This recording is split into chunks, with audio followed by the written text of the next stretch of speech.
Hi there, and thanks for joining me on this unboxing and review of the HQBKING dashcam. So we're just looking at the outer box art at this moment in time, but the HQBKING dashcam, it's a 1080p, so a full HD camera for your car. It's Wi-Fi enabled. You can use a mobile app to view and download the recordings from the camera, and it's magnetic as well, so it uses a magnetic mount. So the first thing we're going to look at in the box is the mount itself.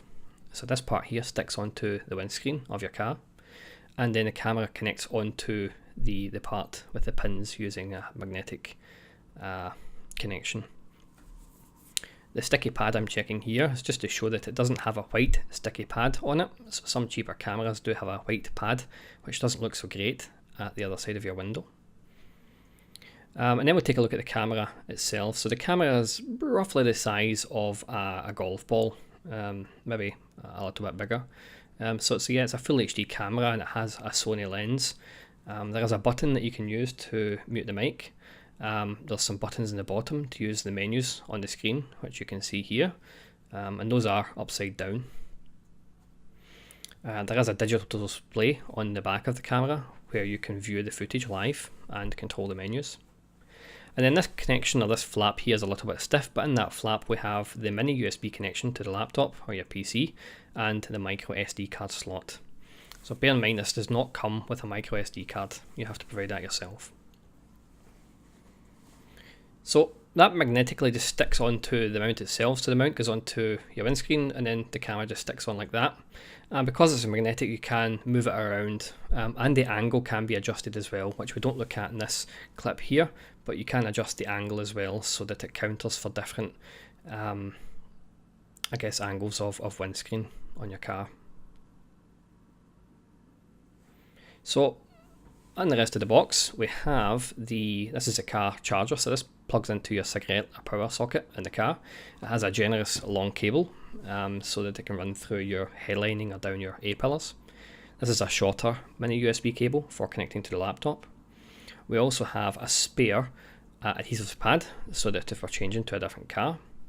And then we have the user manual as well. And that's all. So the user manual, I would say, was fairly good. I was able to understand the functions of the camera using the user manual. My only complaint was that it didn't give a lot of information with regards to the mobile app or the actual recordings itself. So we're going to take a look at some of the footage from the camera now, and I'll try not to talk too much through these. So one thing I just wanted to call out is that there is quite a lot of reflection from the dashboard of my car on the screen, which you can see here. And as we'll see in one of the later clips, sometimes that can cause a little bit of a problem and does hinder the view of things like registration plates. So we'll take a look at that shortly. So overall, I think the quality here is pretty good. The car that I'm driving is has fairly stiff suspension, and I found that regardless of the road condition, it didn't impact the clarity of things like registration plates or road signs, and some people are still quite distinguishable as well. So I thought from that perspective it was pretty good.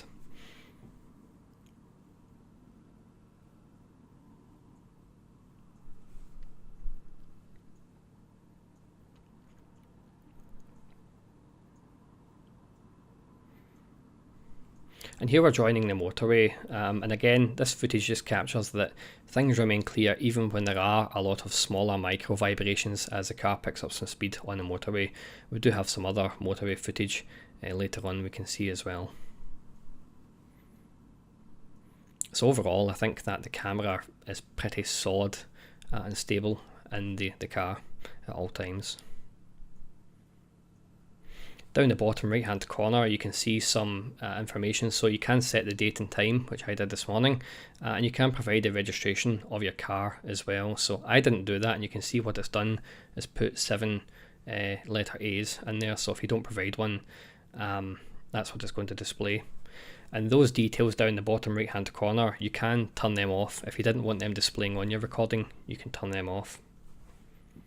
So the recordings themselves are based upon individual clips So you can set the clip duration, the maximum length is 5 minutes, and in essence what that means is that the camera will record a 5-minute video file, and then at the end of the 5 minutes it will start to record another one. At the end of the video we take a look at a sample as to what those recordings look like within the SD card. So this was the worst one here, and you can see that the angle of the sun, how it's hitting my car, and the reflection from the dashboard is actually making it very difficult to see some of the, specifically the car in front, the details of the car in front. So that's just one thing to bear in mind. This was the worst I was able to get it, so that's why I've included this clip at this moment in time. Was this the worst example that I could find?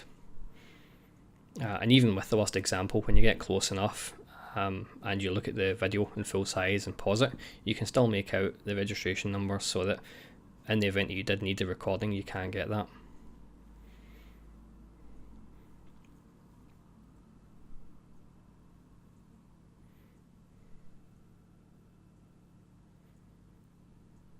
This again here just shows how the reflection on the dashboard can come and go. So as we go under the bridge on the left hand side here, you'll see that the reflection is there, it's getting worse, but as we go under the bridge, the reflection doesn't become an issue at all. It comes back and goes again. I don't have any footage of me driving in the dark at this moment in time. I can capture that as a separate recording and will upload it in due course, but I'd assume that the reflections don't become so much of an issue in the evening.